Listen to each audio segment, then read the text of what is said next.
And good evening everybody, how are we all doing? Is the sound all alright? Just got a sound check, hopefully you're all safe and well. Got a hell of a lot to get through in tonight's stream. So I want to crack on, I don't want to bang out and chill out. Jolly good, thank you. Yes you have, Miss Love, well done. Hey up Tom, how you diddly doing? Nice to see you. Okay, so first thing I want to cover this week, have had another amazing week using PCLInuxOS, and I mean amazing. Not only has it done everything that I've asked it to do, it's done it with consummate ease on a real cheap, garbage budget range PC. It's all going absolutely amazing. Now, I had a couple of comments off you this week on a couple of videos. The first thing I want to ask is what the hell is going on with my free YouTube? I've got no idea. It suddenly jumped up to 408 subscribers from nothing, and my main video, if I can find it, this one here, has had 12,000 views. So I don't know what's going on. I don't know why this video has struck a chord, but it has. We've had 209 comments on it, so I'd like to give you all a massive thanks for your participation. Really much appreciated, and long may it continue. Okay, so on to the next topic. No, it's rather hurried tonight, but as I say, we've got a packed show, lot to get through. If any of you have got any questions, please feel free to type it in the chat. I'll try and keep my eyes on it, not just us. Okay, so I've had 2 or 3 comments this week posted underneath videos. Really interesting comments about things on PC Linux that don't work. So first of all, those of you that have downloaded the PC Linux ISO from the shortcut links on the YouTube website, well done. I hope it installed successfully and I hope you're enjoying it. Most important comment I've had this week is, oh, you know, we install stuff and then it don't work. Well, it's not that it doesn't work, it's that you don't really know what you're doing or why you're doing it. So let's take Firefox. One of the most common things is it won't let me download. The download don't work. I install it and it don't work. Yeah, well, yes, it does work. But you have to clear your head and think back. So we're using an operating system which is isolated from the applications. So how is the application isolated from the operating system? Well, the application runs in its own designated space. Yeah? Right. So that means it doesn't have access to your file system. Hence the term isolated. So when you try and do a download, it don't work. The reason it don't work is it doesn't have access to your file system. Quite rightly so. However, if you want it to have, say, limited access to your home directory for download purposes, then you've got to give the flatpak those permissions. How do you do that, Ebes? Well, I'm glad you're all sitting there chomping at the bit and you're asking. You need to download a great little utility off of FlatHub called FlatSeal. I'm sure I've covered this before. Now, FlatSeal will cover every single application that you've got installed on your system. So if it's a flatpak, FlatSeal will instantly know it's a flatpak and give you the ability to change stuff. So let's come down to Firefox. Here we go. So these are all the permissions which are default that Firefox is allowed to use. As you can see, it's not allowed to use very much. It's allowed to use all user files in home. Okay? It's not allowed to access anything else. We could actually delete that and we could actually add our own. So let's type in /eb/home/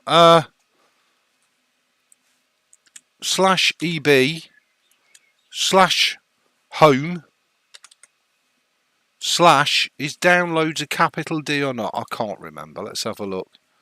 Let's go to Home, Downloads, capital D, Downloads. There you go. And that's it. And then you can click on something else. There you go. It will now save it. Now when you go, no, we don't want that accessing. Now when you go and save that away and restart your Firefox, if you go to download something, it will let Firefox access and write to the downloads directory only.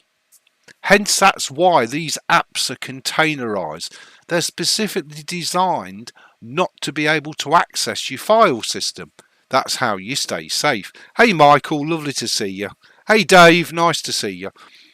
So what I'm trying to say to you is, if it's your first time using a containerized apps on an operating system, if something don't work, don't automatically assume that it's busted, it don't work, or it's a piece of junk. Nothing could be further from the truth. So just once again, if you're going to run flatpaks, which I 100% heartily recommend you do, you want to download this little application here from FlatHub called FlatSeal. To do it on PCLInuxOS is very simple. All you've got to do, log into your terminal as root, and then just do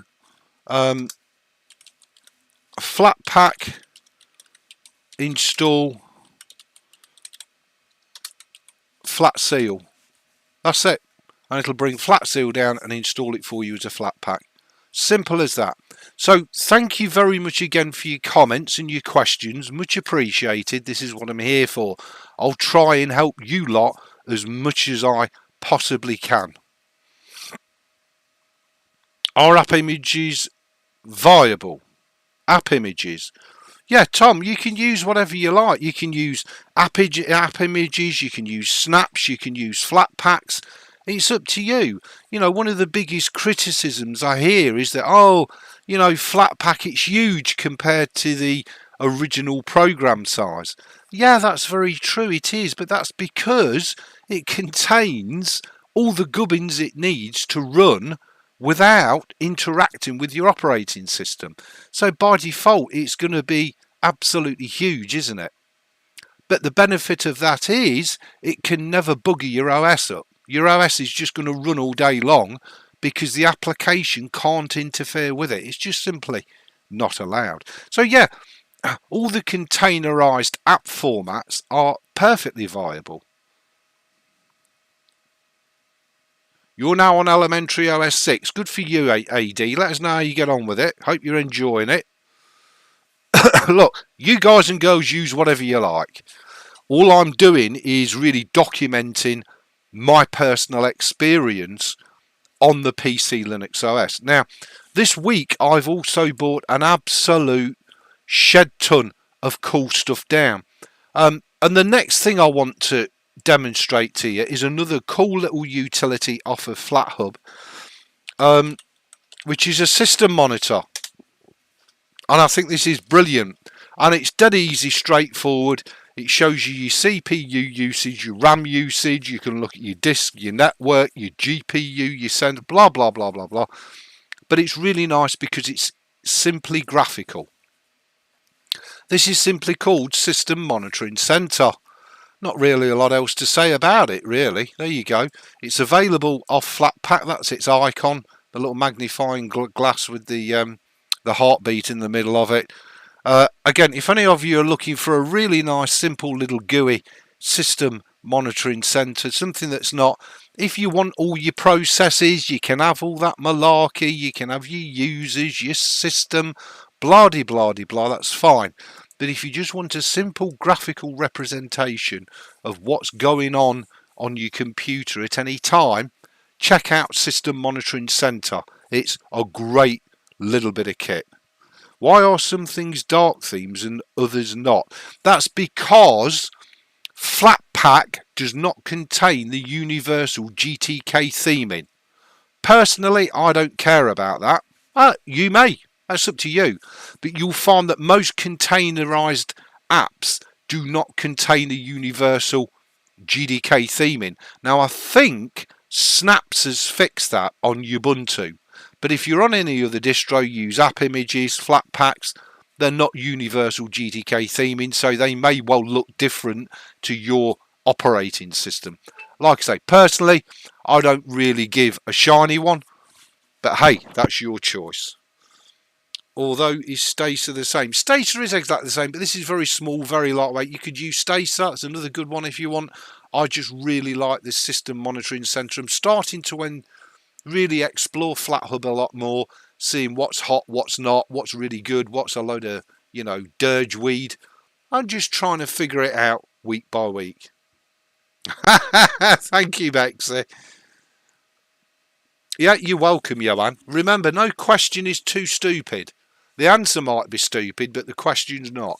So do feel free to plough on and ask your questions. Okay, so I've also been bringing a lot of other bits and pieces down, which again are all flatpaks. This is a first run of Spotify, but I've no reason to think that wouldn't be spontaneous. It's fantastic. And as I say, when you think I'm on a very, very cheap budget PC, it's absolutely terrific. Oh yeah, I also bought Lutris down, and I've not run that, so this is a first run of Lutris. Just for those of you where Steam isn't enough on its own, I guess you could also run the Epic Store under Lutris in it, probably.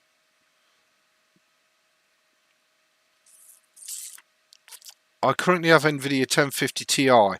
Finally, 4 gigs of RAM. Now my thing is, how did you manage to get ATS to work so smooth on Linux previous videos while you were running Elementary? Well, it's all to do with the tweaking, AD. All to do with the tweak. Yeah, so you see you got your Epic Games Store login available. You've got your GOG, Ubisoft Connect. Oh, runners. We've even got flatpak built, look now, in Lutris as well. So, as I say, I've had an amazing week and a great fun time. I've bought the beautiful Blender. Nobody's PC is doable, is it, without the gorgeous Blender? I mean, so many programs for me to explore and start to learn. I also bought down the mighty Inkscape. You gotta love Inkscape, ain't you? I'm going to save that away. And there we go, our Inkscape should load up, and there it is, our beautiful Inkscape, all ready and good to go. You got to look, I mean, the speed with which, I mean, it might not be truly reflected on your screens because you're watching a stream screen, but I do assure you it's absolutely bloody terrific. It really is. So we've got Discord, Firefox, Google Chrome and Edge. Oh, I bought Microsoft Teams down as well, which again, these are all flatpaks. Absolutely superb. What else did I bring down along with Team? Yeah, we got Zoom as well. I bought the full wind down, of course, Oracle VirtualBox. Well, that was already installed, courtesy of the mighty Ali. Thanks to Ali. I bought the full LibreOffice suite down as well. The Software Center, well, that's just containing your update and control managers. Nothing new there. Sound, I bought the gorgeous Audacity down. Again, no self-respecting PC is self-respecting without a spot of Audacity. Is the KDE implementation OS good so far? It's fantastic, Tom. Thank you. And the reason it's fantastic is I don't really give a shiny one what the desktop is. I'm an XFCE man myself. But I've gone with KDE Plasma just to force myself to get used to it. I'm liking it very much because it just stays out the freaking way, which is the whole point of it. It stays out of the way. Josie11 just subscribed. Thank you, Josie. Very kind of you and very much appreciated. So where did we get to? Sound. Anything else? Oh yeah, I brought Streamio down. I don't know what that's like. I mean, I've got my own kind of dodgy boxes. So you've got to log into Streamio. Well, guest logging. Can we use a... I accept the terms, privacy. I don't need to do that. And do a guest login. So there we go. So we've got Streamio available as a flatpak, which again is fully self-contained. And apparently you can do it as a guest. You can watch trailer or you can add to library. I'll have to have a look around Streamio, but I know a lot of people do use it. So I thought I'd give it a whirl. I mean, I've already got Netflix and my Dodgy Box. I don't really need it, but I thought, well, you know, let's give it a bit of a whirl. And then under video, well, yeah, I've not really bought anything else new down, and that's it. So, why does it have Synaptic Package Manager and not Muon? Johan, I can't answer that question. You'd have to ask the developers of PCLInuxOS. I don't know why they've gone with that choice. Personally, I don't use it because all I'm installing is flatpaks. So I don't even need a software manager. Just do it all via the terminal, install your flatpaks. If you didn't want to do it that way, you could go via the web browser, go to FlatHub, choose your thing, download it, and then install it. But I find it quicker to just type it in the terminal. I don't even bother using Synaptic. If you want to use Synaptic, of course, you're welcome to. If you want to use any other package manager, well, you could always have a look around Synaptic and see what other PMs are available. Because it's KDE. Is the kit? Yeah. I've no experience with the Lutris whatsoever. That's all right, Miss Slav. We can do tutorials on it for you. It's very simple and easy to use and absolutely amazing. It really is.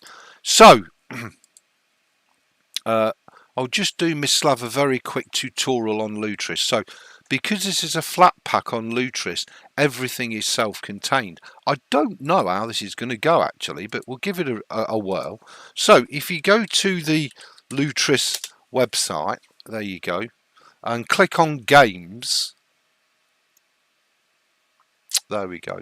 And then you need to search for a game you want. So Star Wars, the Old Republic, for argument's sake. Let's say you want to bring that down. No games match. All right.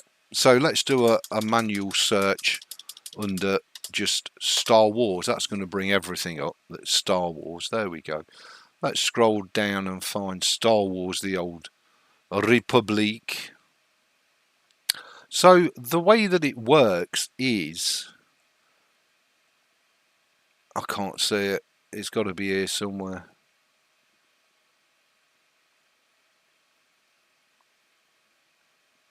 Cannot see Star Wars, the Old Republic. It's got to be there. Well done, Ebs, you crab and a half. Star Wars, Star Wars, Star Wars. I don't know why. Let's just reload it. It's probably because I'm live streaming, I'm guessing. Alright, well, I've put Star Wars The Old Republic in. It is here somewhere. I just can't see it for looking because I'm a crab and an old badger.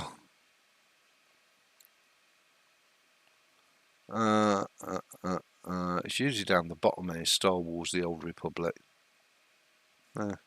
Oh, maybe there's another page. Oh, there's another page, that's why, you crab.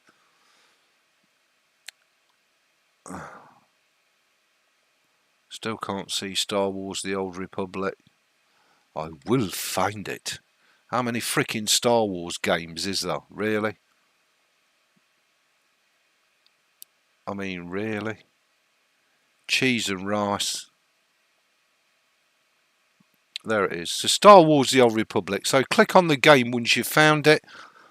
It'll tell you auto Steam version. Left click install. Now it'll say, do you always want to open it using the Lutris app? Yes, please. So open it in Lutris. You can minimize your web browser. You can minimize your Lutris, and here it goes. So it's saying only uses games that can't run under Proton. The Steam client is very glitchy under Wine. So it's saying to you what you should do first of all is run the game under Steam via Proton. If you've not got Steam and Proton, then by all means install it. So all you've got to do is click on install. It will take care of everything for you. It'll bring down a full set of the required libraries for Wine. It'll bring all the .NET stuff down. It'll bring all the Star Wars The Old Republic stuff down. It will auto configure it for you and leave you to just run it, log in and enjoy it. So that's basically how Lutris works. And then at the end of it, on your Lutris here, you'll have a nice icon for Star. All you've got to do is click on it and it will load up. And of course, again, the same with your Epic Game Store. You can log into your Epic Game Stores with your user account, and away you go. You can install the Epic Game Store launcher. So if you want to run your Valorant and all that sort of stuff, then you can do. Ubisoft Connect, Origin, Flatpak, Linux, blah blah. It's all there. It's pretty darn comprehensive if you don't just want to rely on Steam. Okay, so I hope that helped you out a little bit, Miroslav. It's easy. It's a piece of cake. What tweaks have you done to make it run as smooth as possible? I'll do you a video on it, AD, if you bear with me, because it's quite in depth, but most of it is in game settings. Yeah, absolutely, but it's not just about the high settings. It's a bit more. You got to be a little bit cleverer than that. But as I say, I'll do you a separate video, AD. So that's basically been my week in PCLInuxOS, which has been amazing so far. Absolutely everything I put on here, even shitty things like VS Code and all the rest of it, they're all flat packs. They can't interfere with the operating system. I've got all my plugins, bang, and you're just good to go. Do you know what I mean? You want to do coding, you want to do gaming, you want to do your internet, you want to do your media work, you want to do email, electronic communication, you want to run Teams, Zoom, Discord. Knock yourself out. Absolutely knock yourself right out. So just before I move on, are there any other questions? Now there is actually a difference running OpenGL, massive difference, AD. Always running DirectX via Proton, never OpenGL. OpenGL is terrible.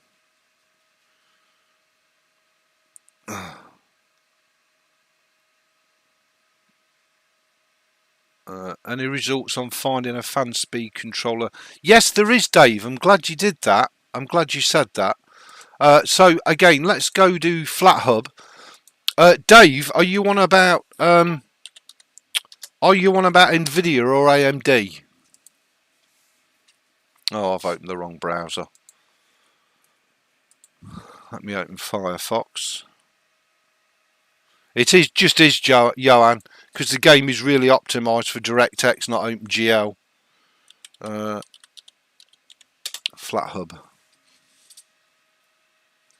AMD. Ooh.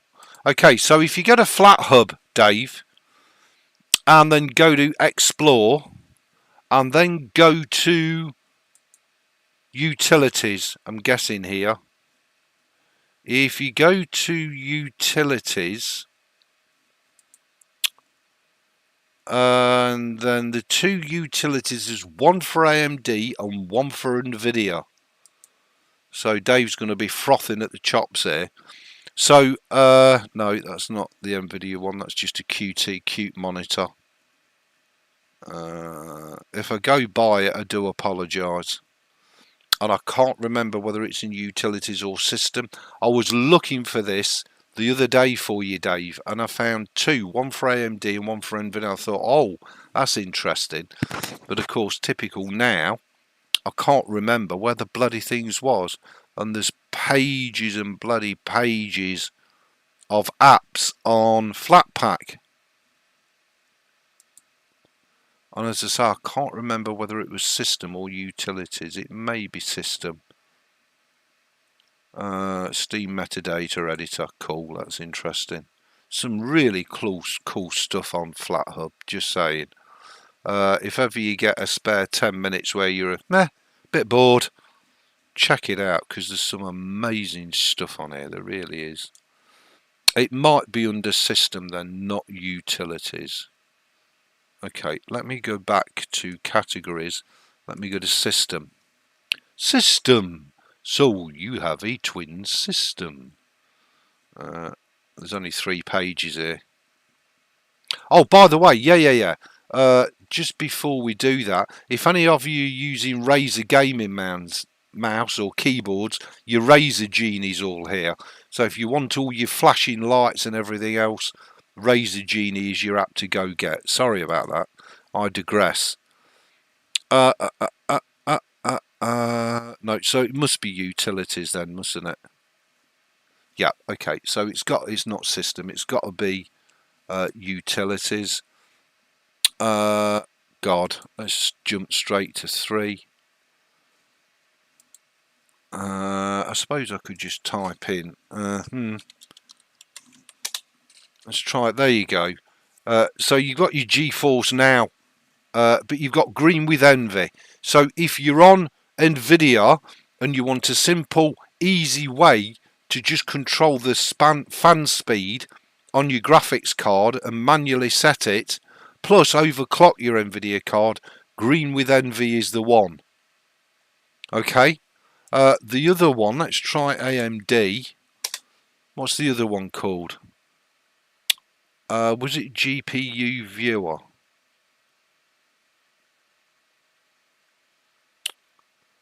I'm sure it's GPU Viewer for AMD. It's only 9 meg, and I'm sure this one here via properties allows you to control the speeds of your fans, Dave.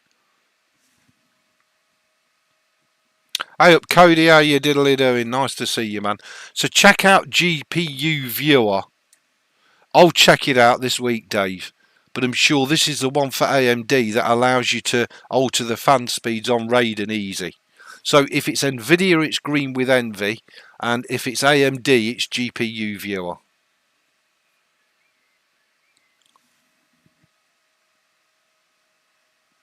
You need to speed up case. Well, you can do that from the BIOS, Dave. Good for you, Cody.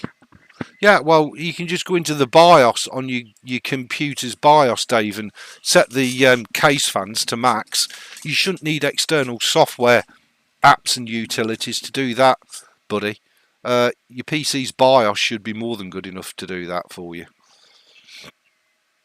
Hey, Bruno, how you diddly doing? Nice to see you, man. Hope you're safe and well. Hope the family's good, mate. Lovely to see you. So, that pretty much gets us bang up to date on the sort of week I've had on PCLInuxOS. I'm just waiting for the deluge of comments about, oh, when are you going to distro hop, when are you going to change, blah, blah. I'm not. Never. Because I'm happy with PCLInuxOS, it gives me a super fast, super secure operating system with a load of containerized apps, which again are always super fast and super secure.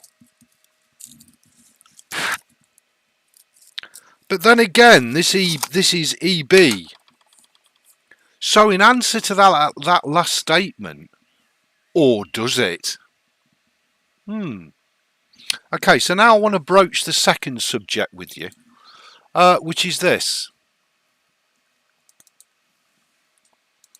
So let me open this little old documenty for you.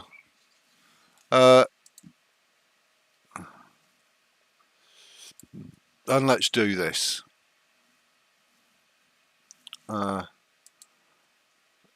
Maybe that's a bit too much. Maybe it's what? There we go, 150. So let's talk about my little super secure, super fast operating system, shall we? Hey up CFW, much love to you, dude. Hope you and the family are safe and well.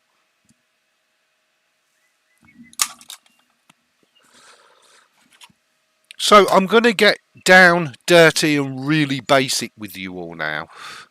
So if we look at PCLInuxOS as an operating system and we've got applications, how much secure am I than a normal Linux operating system? Well, quite a bit actually, because my PCLInuxOS runs independently of the applications. and the applications cannot interfere, taint or break the operating system. So I have to run two separate sorts of updates. One for PCLInuxOS, which comes straight from the PCLInuxOS repos, and then one from FlatHub, which only updates the flatpaks. That way it should always keep my PCLInuxOS safe, stable, fast and up to date, and B should always keep the applications safe, stable, fast and up to date. However, there's a newish form of Linux operating system out which is even more secure and better than my beloved PCLInuxOS. The name of that operating system we'll discover and explore in a little while. How does this work? Well, its generic term is an Immutable Linux operating system. So how does an immutable system differ from my super secure app image system? Well, basically, if I understand this correctly, and I might be wrong, so please don't take this as read, you have two partitions created when the operating system that's immutable is installed. So you have a live root partition, which is what your operating system runs off, we'll call it OS1, and you have an offline backup operating system partition we'll call OS2, and then you have your applications.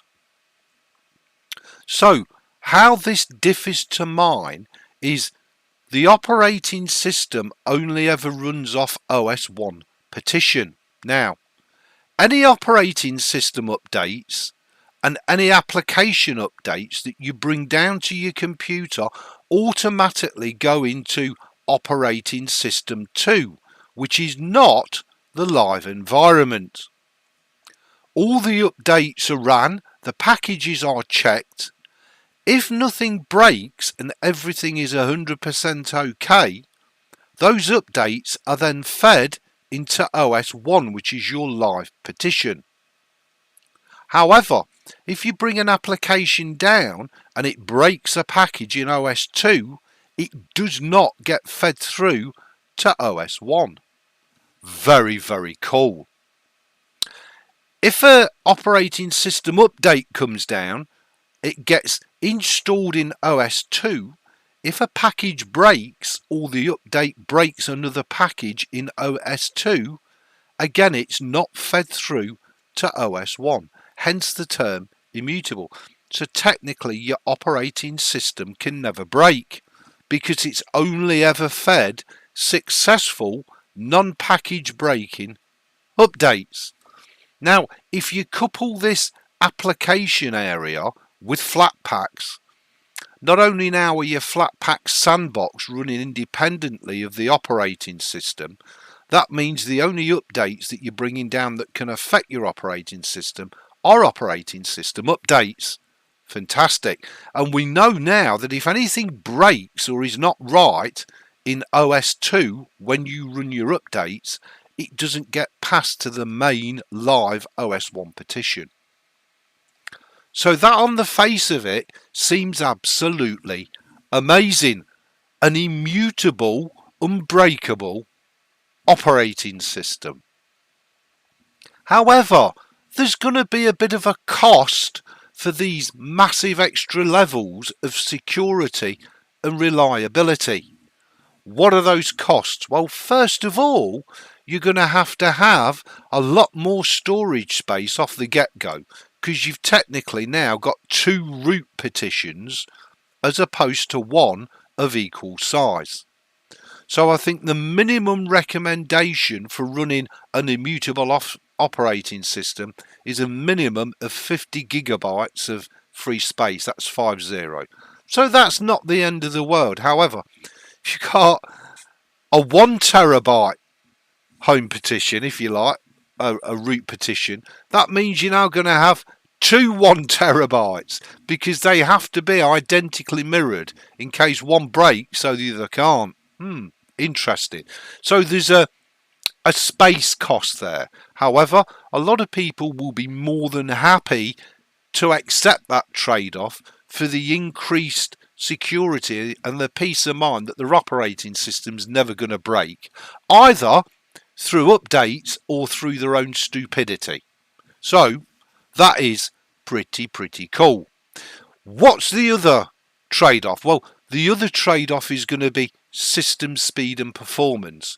If you've got to bring updates down, test them on OS 2 root partition and then pass them to OS 1 live root partition, that's by default a lot more processes than just downloading updates to your live partition, installing them, and away you go. So that's the other trade-off. The system's going to be a little bit slower in operation versus a non-immutable system. That's how I understand it in simple plain English.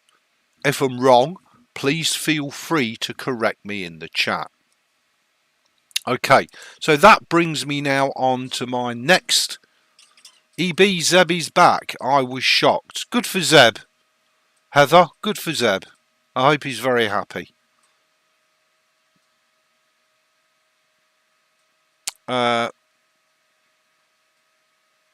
Zeb was on the Linux Saloon Saturday night show. Oh, well, good for him. I hope he's safe and well. I hope his family's safe and well. And I hope he enjoys whatever it is he's doing. I have nothing more to say other than that. Okay, so that brings me on to my next topic. And this is something I really should not be able to do on this computer at all, which is VirtualBoxing. Real cheap, budget low-end computer. It's ridiculous. So I've done a full install of Vanilla OS. And of course, Vanilla OS is one of those immutable operating systems. So, of course, this is going to be a lot slower because it's in a VirtualBox. So we can't appraise its system speed in a VirtualBox. We'd have to stick it on real hardware to have a proper good look at it. But could this be the next generation and the next level of super secure operating system as opposed to my beautiful PCLInuxOS? Is this something I could consider replacing PCLInuxOS with for all the advantages that I've just described? Well, let's have a quick look.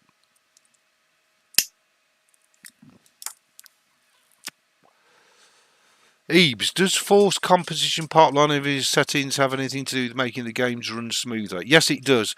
You always want both boxes ticked AD. You always want force full composition pipeline active. Always, yes. But it's only one of the elements. It's a whole bunch of different things. As I'll do your video on it, AD.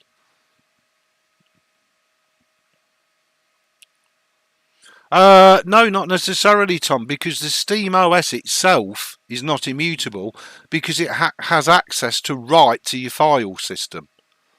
So anything that has access to write to your file system can't by default be immutable.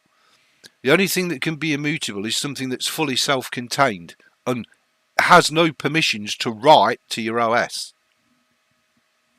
That's how I understand it. Root is reader. Yeah, it's the same difference, Mislav. Yeah, absolutely correct. No, that's because you'll need to set the permissions on the NVIDIA drivers to super user to allow you to make those changes. Otherwise, it won't save them, AD. Simple as that. Okay, so let's go into view and full screen. So here's Vanilla OS. So, would I consider dumping PCLInuxOS and going to something like Vanilla OS? Well, Vanilla OS is built and based on Ubuntu. Now, you can also install Arch packages from the AUR and Fedora packages from the Fedora repositories, which is pretty cool.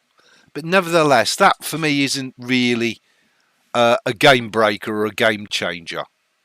If we'll have a look at this, you'll see that it's Vanilla GNOME. That I do like, although there is an extension manager available for you to install extensions for GNOME. I'm a bit of a half-empty man on this because I think GNOME should be ran and used vanilla. And a lot of people say, oh, well, I can't live without my extensions. Well, then maybe GNOME isn't the desktop manager for you. I don't know who that is, so they can bugger off. And I don't know what that... Oh, right, yeah, okay. So, number one, straight off the bat, not really my desktop OS of choice, is Vanilla GNOME. Nothing wrong with it. It's a good desktop manager. It's very clean, very pretty, beautifully themed.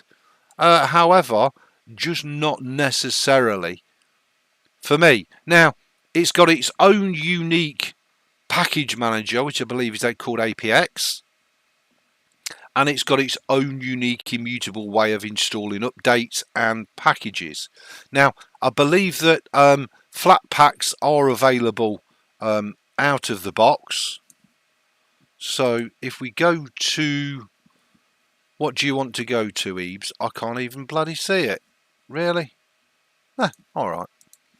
Let's type in software. Okay, so if we go to the software center and load that up. Now, this is not going to be representative of how quick the operating system is because it's running on a budget PC in a VirtualBox. So please don't be posting comments like, oh my god, it's slow. Well, it's slow for a reason. Okay, so standard, what looks like to me like the GNOME Software Center, but of course it also has flatpaks installed by default. So if we click on work and just give it a minute to populate, because this has not been run before. So it should go away and update all the repos.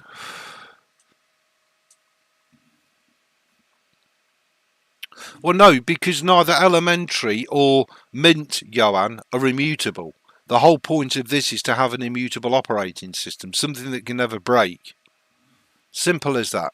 Okay, so now we can see this is populated, so it doesn't matter what we go for. What shall we go for? I don't know. Atom. Let's say we want to install Atom. Now you can see it will install FlatHub version of Atom by default, which is nice. There you go. So again, this immutable operating system by default is using flatpaks out the box with me doing nothing to it. So that tells me that not only is this a super secure operating system, but it's also doing exactly the same what I'm doing on PCLInuxOS and using flatpaks by default, which means you've now got almost 3 extra layers of security on Vanilla OS as opposed to my PCLInuxOS. So just for those of you that may not know about it or haven't tried it, it's definitely worth sticking in a VirtualBox and just having a mooch around, but you will need to give the VirtualBox a minimum of 50 gigabytes of space, minimum, if you want to run this. I mean, you know, really, who cares about wallpapers? But you do kind of have day and night ones and all the rest of it, which is pretty cool. I know it's a bit in your face, but it doesn't matter. So yeah, so I was very interested to stick it in a VirtualBox and have a right good neck around it, because I just wanted to see if this could potentially be a replacement for my beloved PCLInuxOS, either now or in the future. So let me give you the simple answer to that. The simple answer to that is no. Why? Because I'm absolutely delighted with the super fast operating speed of my operating system. I've been running this now for a little over 4 months and I've never had one single update cause me any issues to the operating system. I've already got the flatpak layer of security as standard on this operator because all my apps are flatpak, bar none.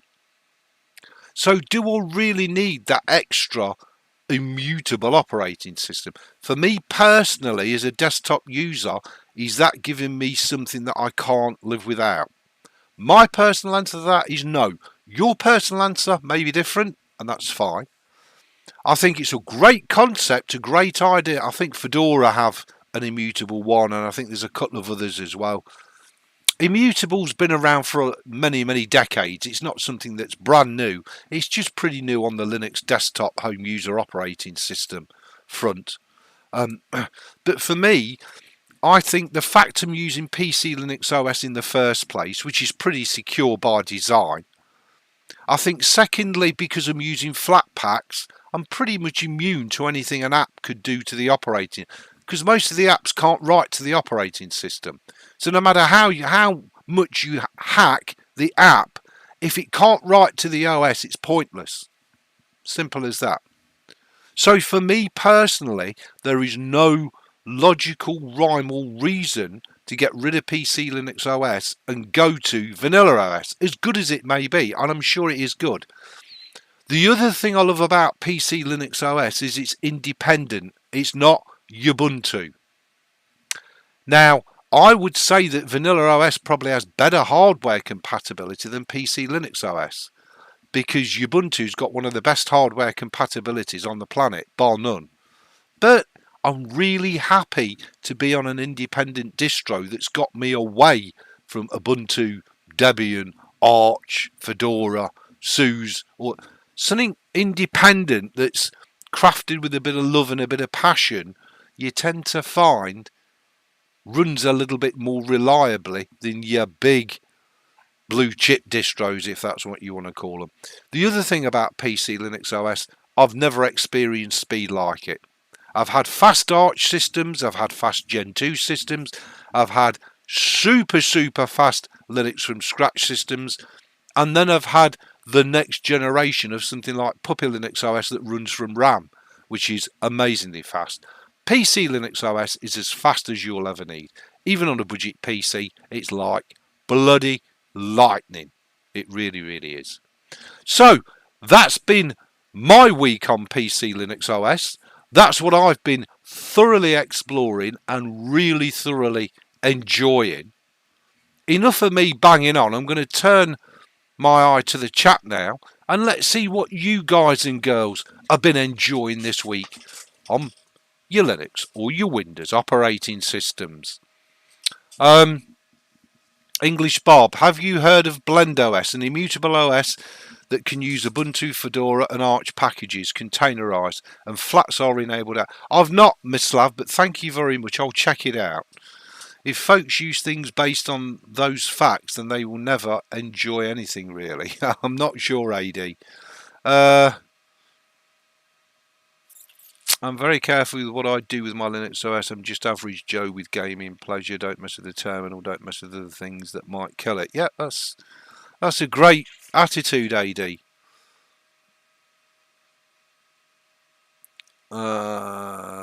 Tom, easy to use and maintain but less secure. Yeah, probably, Tom. But how secure is secure? You know, I've already taken as many reasonable precautions as I can. So I have a firewall installed and running. I don't need antivirus because I'm on PCLInuxOS. All my apps are containerized. Is it super secure? No, I'm sure there are people out there, if I gave them my outward facing IP internet address, they could dial in and probably hack it. It's Linux. Any OS is hackable. Don't ever be under the... Even an immutable OS is hackable by experts. But I think as long as you've got as many reasonable precautions installed as you can take, then I think you have to live with the viable risks of things that could happen outside of your control. But I think if you're running a secure OS, you're running flatpaks, I don't think you need to deploy as a home user any more levels of security. You may disagree.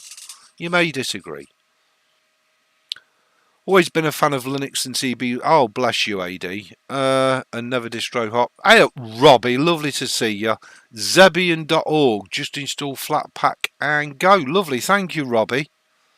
I went back on Windows in December. The issue Linux, so went back to it. We'll never go back to Windows. Good for you, Heather. You do indeed, Bexy. As long as you don't mess about, you'll be fine. Yeah, absolutely. So, have any of you got any questions you'd like to pose me this week that maybe I can help you guys and girls with? Because it'd be an absolute pleasure. If you have, just bash them out in the chat, and if I can help you, I'll help you. But all I can really do is assure you that I've never seen speed, stability and reliability like it. Well, that's not true. Maybe I have. But PCLInuxOS on a budget PC is absolutely mind-numbing. On ETS and ATS, you'll be waiting for that video. What do you use for your video editing? I don't, Tom. But I did bring down, I guess if I was going to do something, and it's very interesting because I can't see it installed here. I did, and I don't know why I can't see it.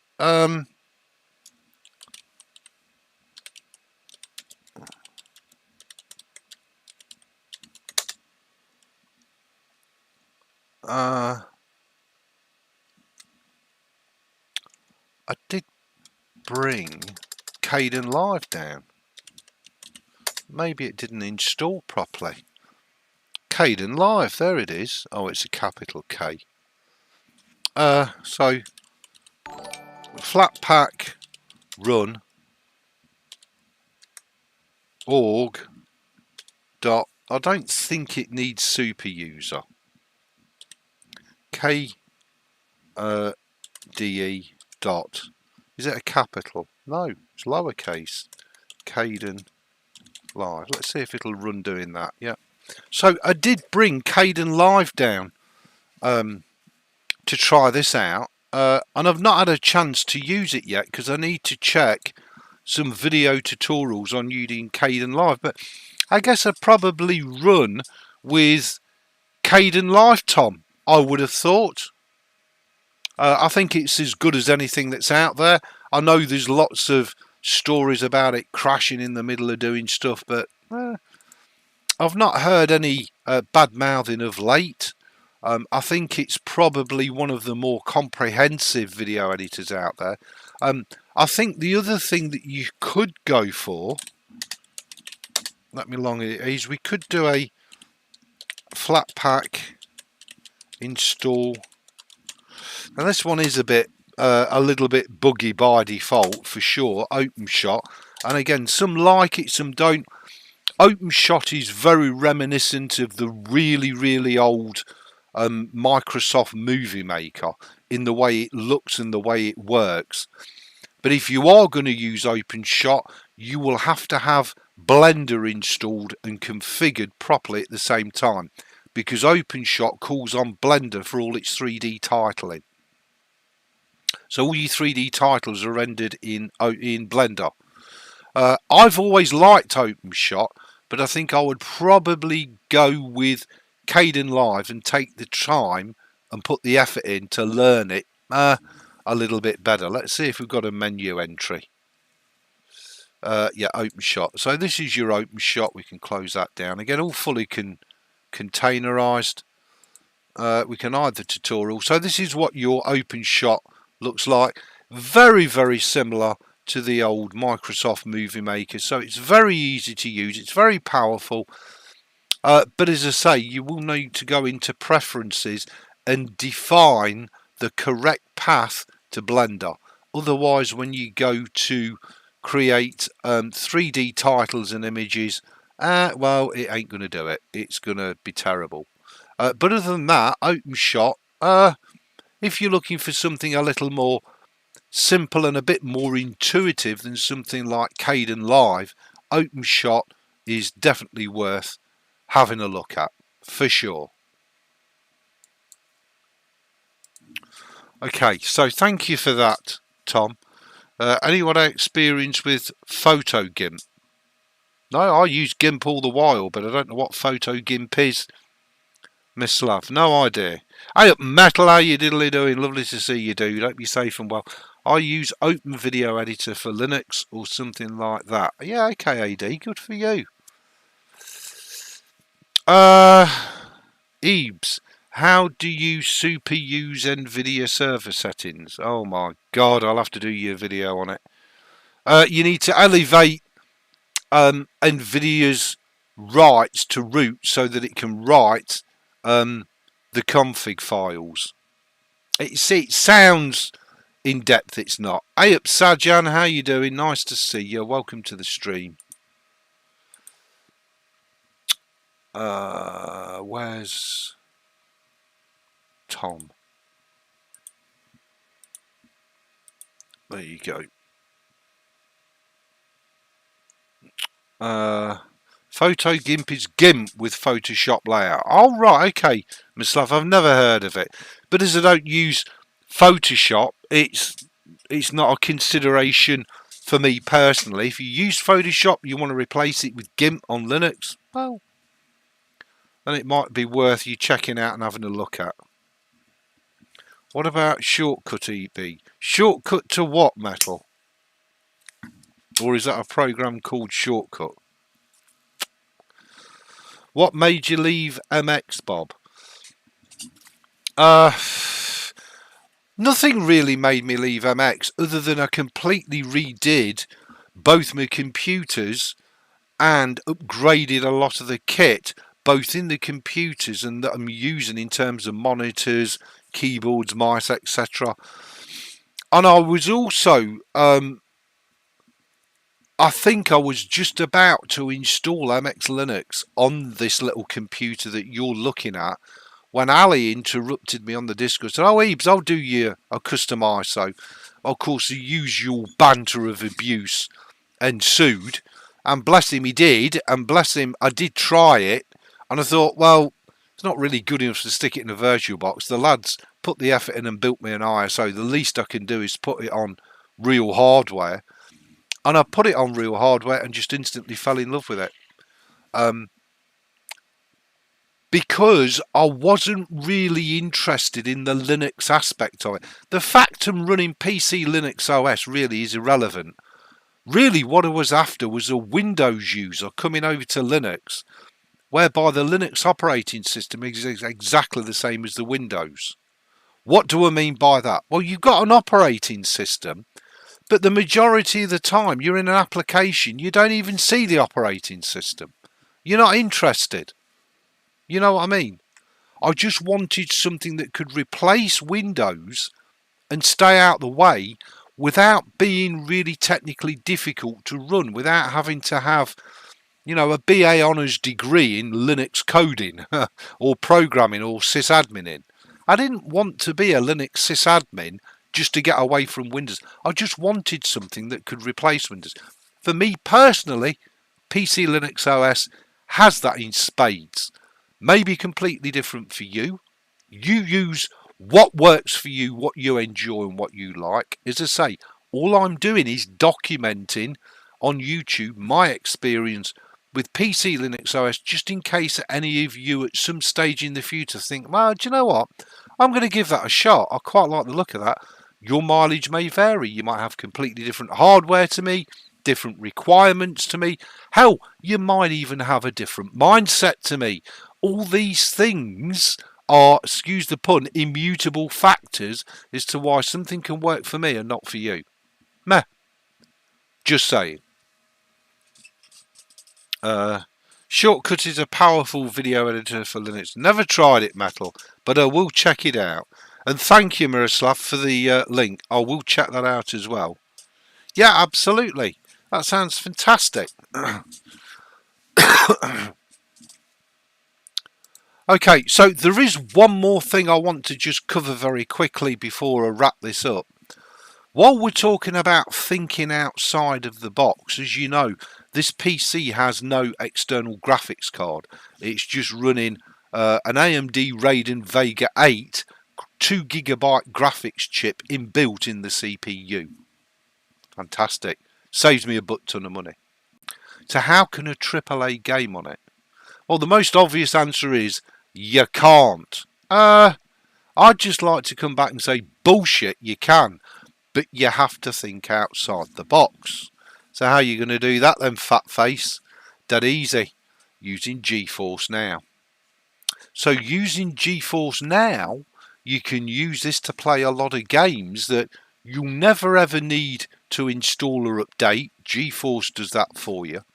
Will cost you $8.99 a month subscription to have instant access to everything, and works like a dream, irrespective of what graphics chip you got, because you're using the RTX graphics cards on the NVIDIA servers.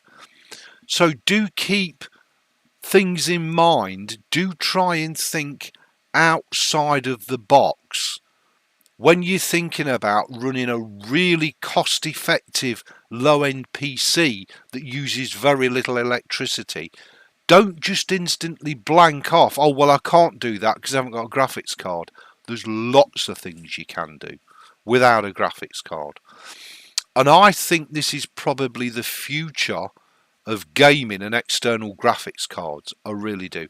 I'll try and load a game up, but bear in mind I am streaming, so that might absolutely wreck it.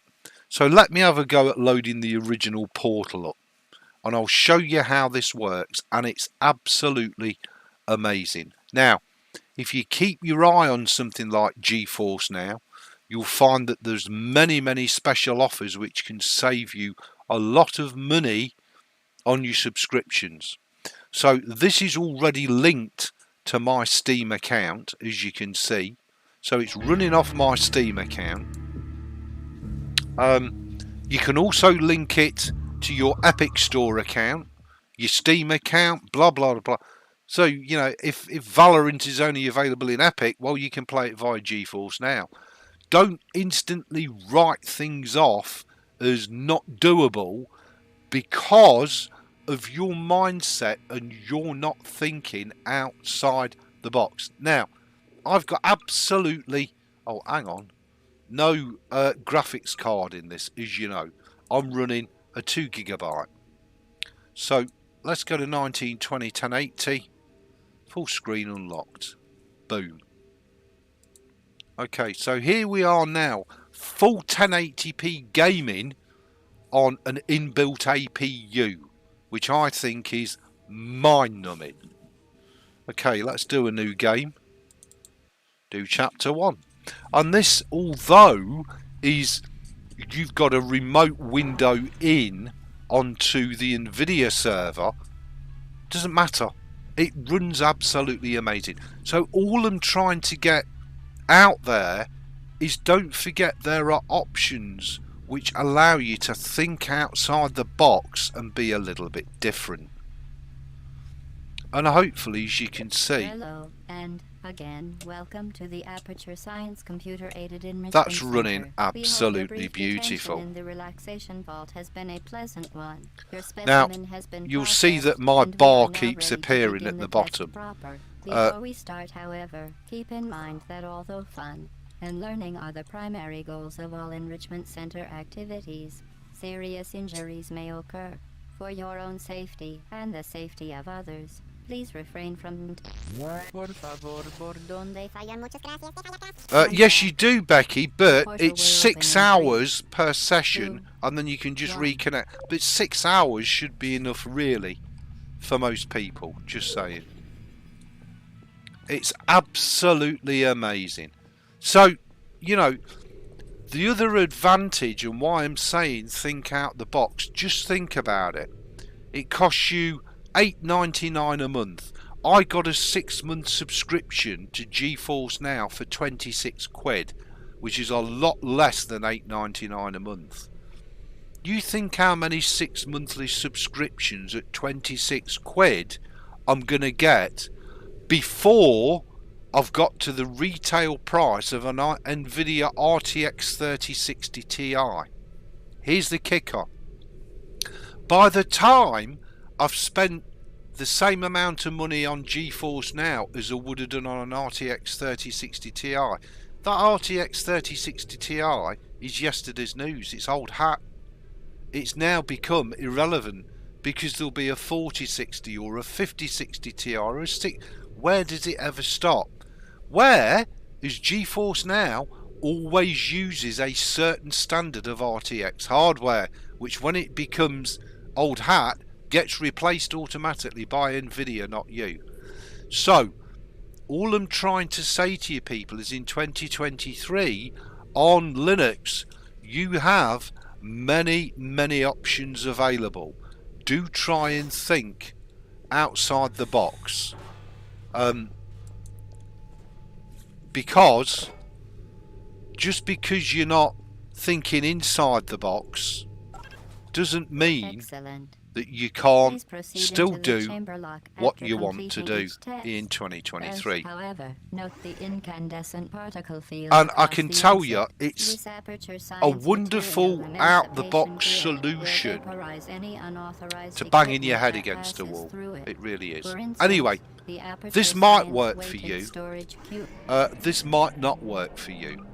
But nevertheless, do try and think outside the box, and don't think because you haven't spent $400, $500, $600 or more on an external graphics card, you can't play these sort of games in full 1080p. You certainly can. Now, the other thing you need to check before you go ahead with a GeForce Now subscription is you need to make sure that the games you want to play are available, because not all games are available. So this may be an option for you, it may not, but it's certainly a wonderful way of playing the latest games on a super budget PC and not caring about hardware. It's also, you know, got many advantages to it. Yes, it's got some disadvantages to it. It depends heavily on the quality of your internet connection, which is a downside. It won't always save the graphical settings on your game, which is another downside. But apart from that, there's not that many downsides to running GeForce Now as opposed to any sort of local gaming whatsoever. But again, just my 10 cents worth. Who is watching the coronation? Not many in the UK, Heather. Just saying. Yeah, much better. And also you're getting instantly, Bex. There's no queue. I will after on YouTube because of the time difference. Good for you, Heath. Cody was having a sentence say, yeah, Kubuntu lost my Bluetooth. OpenSUSE lost my Bluetooth audio and felt choppy. And then Dev, I was thinking everything, so I got stuck in TTY after rebooting. Oh, nice, Cody. Just use Mint. Yep. The only distros stable to me are Ubuntu and Fedora. I hate UI of Ubuntu. Yeah, fair enough, Sejin. Okay, so if none of you have got any more questions, first of all, it just leaves me to thank you all sincerely for joining me. I hope you're enjoying these live streams. I hope in the future they grow and we get the opportunity to just help more and more ordinary computer users that may just want a solution to allow them to get away from Windows and onto something else. My sincere thanks to each and every one of you for supporting this brand new free channel, and it is brand new, it's got nothing on it, and it will be 100% free to ever. And I sincerely hope you get a lot of measure and pleasure out of whatever operating system you're running and whatever games you're playing, whatever audio apps you're using, however you're watching your movies. Just enjoy the pants out of it, because life is so short. Spend as much time as you can doing what you want to do, not adminning or trying to work out how an OS works. That's the key to it. Thanks for watching, everybody. Please rate, comment, subscribe. Thumb these streams up or down, depending on your measure and your pleasure. Stay safe. Much love to each and every one of you. Have a great week, and I'll see you next week for another update on the PC Linux OS. Cheers, everybody. Much love.